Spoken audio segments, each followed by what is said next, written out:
नमस्ते एवरीवन। तो आज के वीडियो में हम देखेंगे कि हमने जो डिलीवरी क्वांटिटी के रिगार्डिंग जो एक्सेल शीट बनाई है, तो उसमें थोड़े बहुत किसी को डाउट थे या कोई दिक्कत आ रही थी, तो वो सारी हम जो अब तक आई है वो सारे हम सॉल्व करने की कोशिश करेंगे। ओके, तो सबसे पहले किसी ने पूछा था मुझे कि क्या हम क्लोजिंग प्राइस जो है यहाँ से ये वाला क्लोजिंग प्राइस वो हम हटा सकते हैं क्या। अभी आप सोचिए कि क्लोजिंग प्राइस अगर आप देखेंगे नहीं तो आपको पता कैसे चलेगा कि वो स्टॉक प्रॉपर है कितने का। आप यहाँ पर उसके बाद वॉल्यूम नहीं देखेंगे तो आपको आइडिया कैसे आएगा कि स्टॉक को जो हमें लेना है या ड्रॉप करना है। अगर आप ऐसा सोचते हैं कि हम इसे यहाँ पर से लाकर जो है यहाँ पर रख कर देख लेंगे, तो ये आपका जो है मेहनत जो है कम नहीं होगा और ज़्यादा बढ़ाएगा। इसका यूज़ हमें क्या करना है कि जो मेहनत करनी है वो हमें कम करनी पड़े, तो इसलिए हमने ये एक्सेल शीट प्रिपेयर की थी। तो यहाँ पर मैंने अपने हिसाब से कुछ और भी ऐड किया है, जैसे कि आज का क्लोज जो है बॉलिंगर बैंड से ऊपर है, अगर है तो वो यहाँ पर यस आएगा। वो आपको कैसे फाइंड आउट कर सकते हैं वो भी थोड़ी देर में हम बात करेंगे।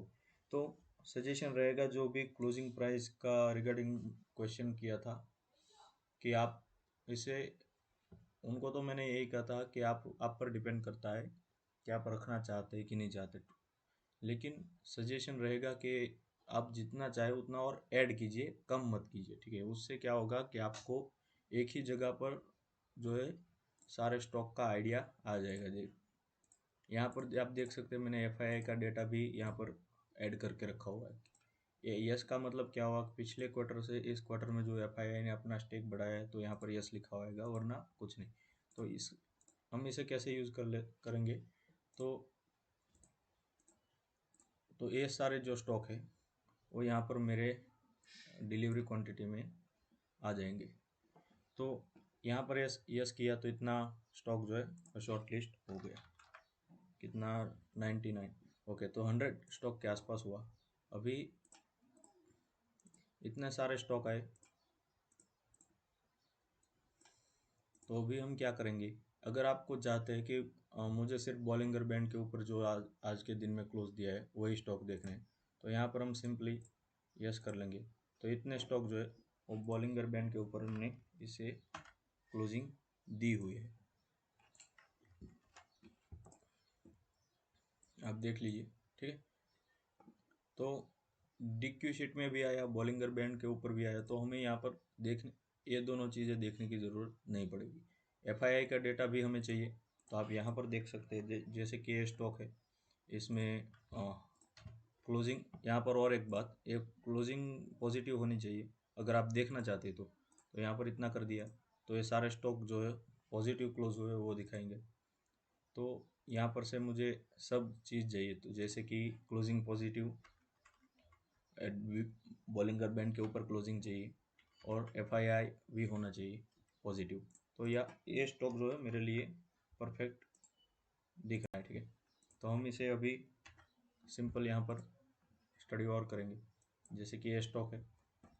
फिर हम यहाँ पर मंथली, वीकली और डेली चार्ट में हम बारी बारी से इसके सपोर्ट रेजिस्टेंस क्या थे और ये सारी चीज़ें हम जो है मार्क करना स्टार्ट कर लेंगे। जैसे कि ये क्लोज अच्छा दिया है, मैं हाई के आसपास ही मार्क करता हूँ। ठीक है, वो बात की बात, वो आप पर डिपेंड करता है कि आप कैसे देखते हैं। जैसे कि ये स्टॉक है, अच्छा ब्रेकआउट दिया है वॉल्यूम के साथ। ठीक है, आवरली चार्ट देखिए, तो इस तरह से आप इसका एनालिसिस कर सकते हैं। फिर अगर आपको ये रखना है तो अल्टर डब्ल्यू प्रेस कर लीजिए, आपको वॉच लिस्ट में आ जाएगा। ठीक है, तो ये हो गया। दूसरा चीज़, और ये बॉलिंगर बैंड का आप कैसे कर सकते हो वो मैं आपको दिखाऊँ, तो आपको सिंपल क्या करना है, चार्टिंग का जो आपने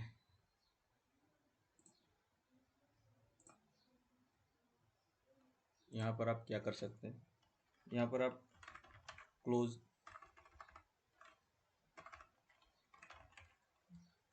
क्लोज ग्रेटर देन होना चाहिए अपर बोलिंगर बैंड से। इतना हो गया, इसे रन कर लीजिए, एक्सेल पर आप इसे डाउनलोड कर लीजिए, ठीक है। मैंने और फिर इसे ओपन कर लीजिए। ओपन होने के बाद देखिए यहाँ पर अनेबल एडिटिंग कर लीजिए, ठीक है। इतना हो गया, फिर यहाँ से ये डेटा रिमूव कर लीजिए और यस, आपको जो भी यहाँ पर लिखना है वो लिख लीजिए और सिंपल इसे इस तरह से कर लीजिए। फिर VLOOKUP का फॉर्मूला आप जानते ही है, जैसे कि यहाँ पर आइए एक्सेल शीट में,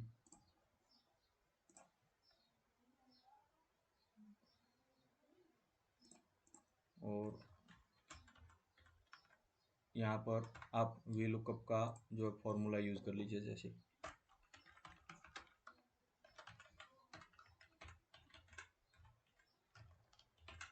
यहाँ पर 2,0, ओके। इतना हो गया, तो फिर आप इसे डाउन कर लीजिए, ठीक है। तो ये हो जाएगा। तो फिर यहाँ पर आप सिंपल क्या कीजिए, फिल्टर पे आइए और जो यस लिखा हुआ है उस सब जो एरर और आ रहा है उसे ले लीजिए। फिर आप इस तरह से इसे डिलीट कर लीजिए सिलेक्ट करके।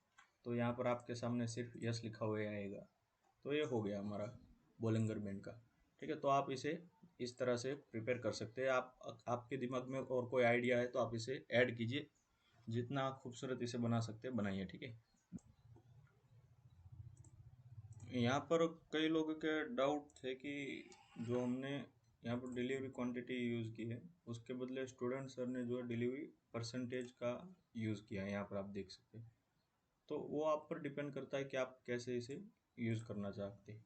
तो ठीक है, मैं उसके लिए आप फॉर्मूला क्या लगा सकते हैं वो मैं आपको दिखाने की कोशिश करता हूँ। सब यहाँ पर हमें यहाँ पर देखिए कि ये टर्नओवर टोटल ट्रेडेड क्वांटिटी है, वो अलग अलग दिन पर अलग अलग है, ये आप इमेजिन कर लीजिए, ठीक है। तो ये 3 दिन के लिए अब अगर हमें परसेंटेज निकालना है, 3 दिन का परसेंटेज, तो हम कैसे निकालेंगे। तो यहाँ पर आप टोटल ट्रेडेड क्वांटिटी आ जाएगी और यहाँ पर deliverable quantity,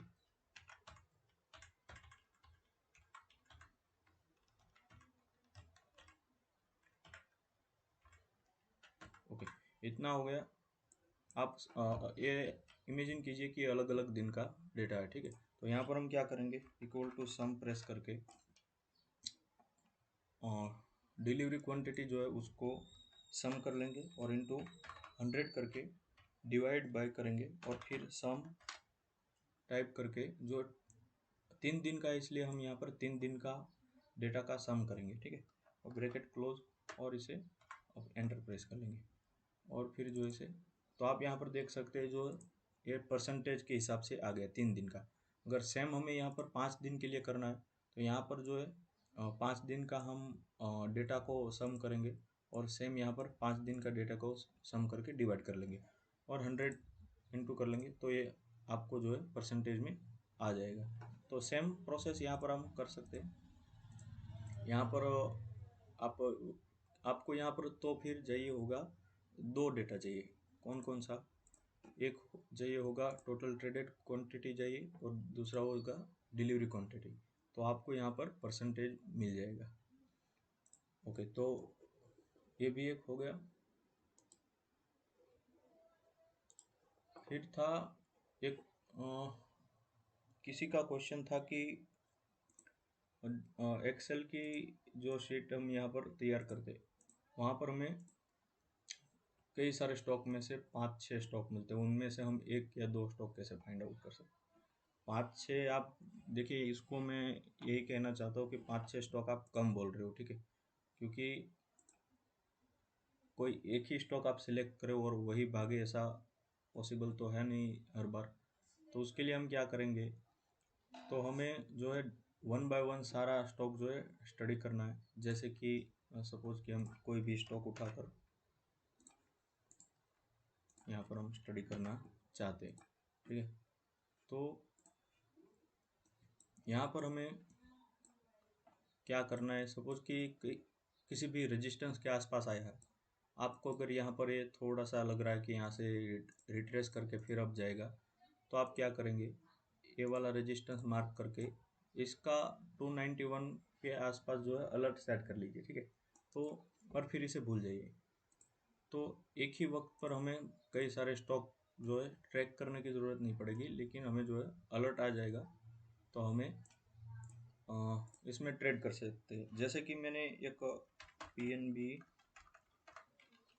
PNB housing finance, ये जो है मैंने स्टडी किया था, ठीक है, शायद ये वाले दिन आप देख रहे हैं ये वाला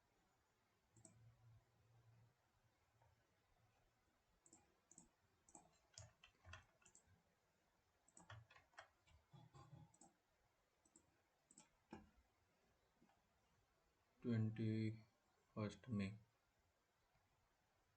ओके, ओके, हमें कुछ ज़्यादा ही डेटा निकालना पड़ेगा 3 मंथ का।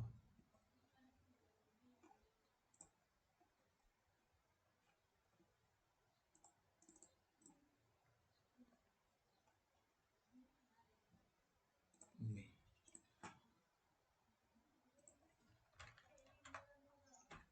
21 में, और यहाँ से हमें चाहिए 15 दिन का डेटा। ओके, यहाँ हो गया।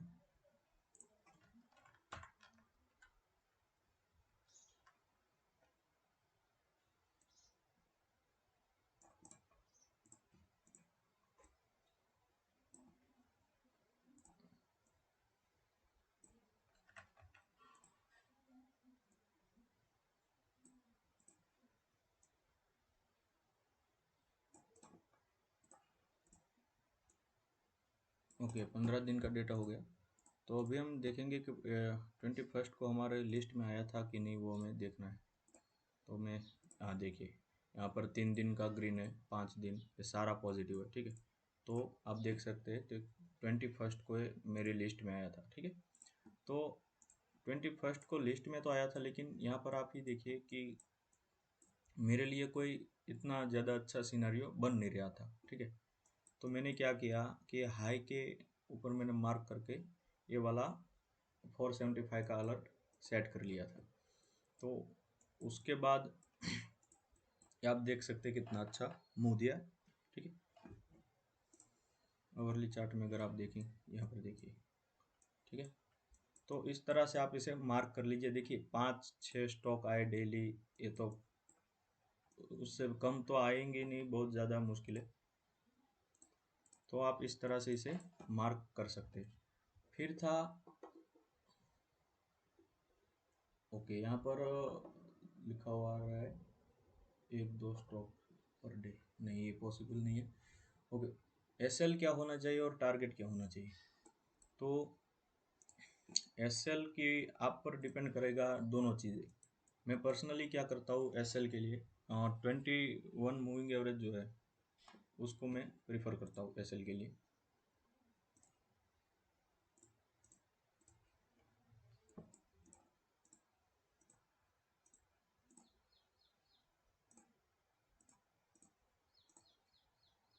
यहाँ पर आप देख लीजिए, ठीक है। आवरली में हो तब भी 21 मूविंग एवरेज के आसपास अगर ये हाई वॉल्यूम के साथ क्लोजिंग देता है, तो हम इसमें एग्जिट कर सकते हैं। और टारगेट के लिए मैं क्या करता हूँ, फर्स्ट 10% के आसपास अगर मुझे मिल जाता है, 10 कोई थंब रूल नहीं है, लेकिन 8 से 12 वो मिल जाता है, मैं अपना 50% जो है बुक कर लेता हूँ। उसके बाद जो मैं अपना ट्रेलिंग एसएल रखता हूँ, ठीक है। तो ये सारी चीज़ें हम देख सकते हैं। फिर क्या था, टारगेट की ये सारी बातें। टाइम टाइम यहाँ पर लिखा है टाइम, कितने टाइम हमें होल्ड करना है, वो भी आप पर डिपेंड करेगा कि आप अगर मोमेंटम कोई स्टॉक लूज कर लेता है तो हम इसे छोड़ सकते हैं। यहाँ पर देखिए आईटीसी में अगर आप शायद बात करेंगे, आपको याद होगा कि इसका हमें स्टडी करने के लिए दिया गया था, ठीक है। लेकिन यहाँ पर इसने मोमेंटम अपना खो दिया था, तो हमें यहाँ पर अपना पैसा रोके रखने के लिए कोई रीज़न ही नहीं था, तो हमने यहाँ पर एग्जिट कर लिया। ठीक है, तो ये सारी चीज़ें हमें देखनी होती है। मूविंग एवरेज देखिए, फिर बॉलिंगर बैंड आप देखिए। ठीक है, और फंडामेंटल के लिए मैंने अभी बॉलिंगर बैंड के लिए जो भी आप दिखाया था यहाँ पर, तो सेम चीज सारी चीज़ आपको फंडामेंटल के लिए भी यूज़ कर सकते हैं। जैसे कि यहाँ पर देखिए, FII, mutual fund, DII, promoter, ये सारी चीज़ें जो मैंने यस टाइप किया वो सेम इसी प्रकार से मैंने इसे निकाला था यहाँ पर से। तो आप अपने हिसाब से देख लीजिए। और 5-6 स्टॉक अगर आप सिर्फ देखना चाहते हैं तो ये पॉसिबल नहीं है। ठीक है, आपको बहुत सारे स्टॉक डेली जो है स्टडी करने पड़ेंगे, तभी जाकर आपको आइडिया आएगा कि हम इसे कैसे ट्रेड कर सकते हैं। ठीक है, तो और एक स्टॉक है जो मैं आपको बताना चाहता हूँ। आप पटेल इंजीनियर में मैंने आपको दिया था। तो यहाँ पर देखिए, यहाँ पर आप देख सकते हैं इसने डिलीवरी क्वांटिटी की हमें जो एक्सेल शीट थी वहाँ पर ये हमें शो हुआ था। तो FII तो वहाँ पर था ही नहीं पॉजिटिव, फिर भी इसे सिलेक्ट किया गया। तो हर बार कोई थंब रूल मत बना लीजिए, हमें यहाँ पर जो मोमेंटम ट्रेड करना है। ठीक है, मोमेंटम में अगर कोई स्टॉक है, अगर हम उसे लेकर प्रॉफिट बुक कर सकते हैं तो कोई बात नहीं, थोड़ा बहुत हमें जो है फंडामेंटल छोड़ सकते हैं। जैसे कि आरकॉम आपको याद होगा, सर ने बताया था आरकॉम कुछ शायद यहाँ कहीं लेवल पर। तो आप फंडामेंटल देख लीजिएगा इसका, और रिटर्न देख लीजिए इसका कितना रिटर्न दिया है। ठीक है, आप बॉलिंगर बैंड भी देख लीजिए। तो हर बार कोई रूल को थंब रूल मत बना लीजिए। तो ये सारी चीज़ें आप देख सकते हैं। ठीक है, मूविंग एवरेज देखिए, बॉलिंगर बैंड देखिए, hourly chart, weekly chart, monthly chart, daily chart, ये सारे चार्ट भी स्टडी कीजिए। फिर अलर्ट सेट करना मत भूलिए, ये शायद मैं दूसरी बार बता रहा हूँ अलर्ट के बारे में। तो अलर्ट सेट कर लीजिए, फिर उसके बाद आपको उसे डेली ना देखे कोई बात नहीं, अलर्ट सेट करना जो है ज़रूरी है। तो ये सारी चीज़ें हो गई। खैर सारे इतने सारे डाउट आए थे कि मैं थक गया कमेंट पढ़ पढ़ के। सिर्फ 2 कमेंट थे और कुछ डायरेक्ट मैसेज उसमें भी आया था। ठीक है, और एक स्टॉक को मैं आपको डिस्कस करना चाहेंगे, मैं देख लेता हूँ ज़रा।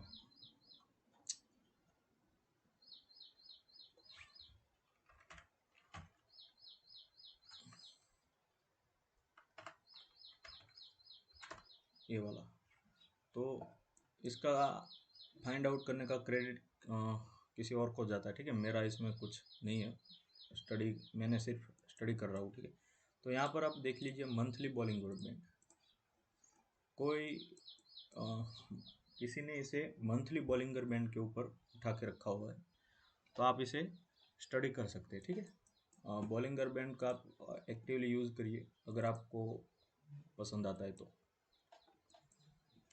ओके, तो आज के वीडियो में बस इतना ही। हम देखेंगे और क्या क्या आगे कर सकते हैं जो भी। ठीक है, हम आगे से हम क्या करेंगे, कोई भी स्टॉक अगर मैं ट्रेड करता हूँ तो मैं उसका हर संडे को वीडियो अपलोड करने की कोशिश करूँगा कि मैंने यहाँ पर कैसे ट्रेड क्यों लिया था, कहाँ से फाइंड आउट किया। मोस्टली जो सारे स्टॉक जो है मेरे DQ शीट से ही होंगे। तो ठीक है, वो जो भी स्टॉक में ट्रेड करूँगा, हाँ, यहाँ पर मैं प्रॉफिट कितना हुआ या लॉस कितना हुआ रुपए के हिसाब से वो मैं नहीं कहूँगा, लेकिन मेरा एंट्री अराउंड क्या था और SL क्या लगा सका, वो सारी हम बातें डिस्कस करेंगे। तो एंट्री ली तो क्यों ली और एग्ज़िट ली तो क्यों ली, प्रॉफिट बुकिंग का तो आप जानते हो मैं 8 से 12%, 10% का एवरेज से मैं 50% जो है निकाल लेता हूँ। तो ये सारी चीज़ें हम कोशिश करेंगे कि हर संडे को देखें। तो बस आज के वीडियो में बस इतना ही। Thank you for watching.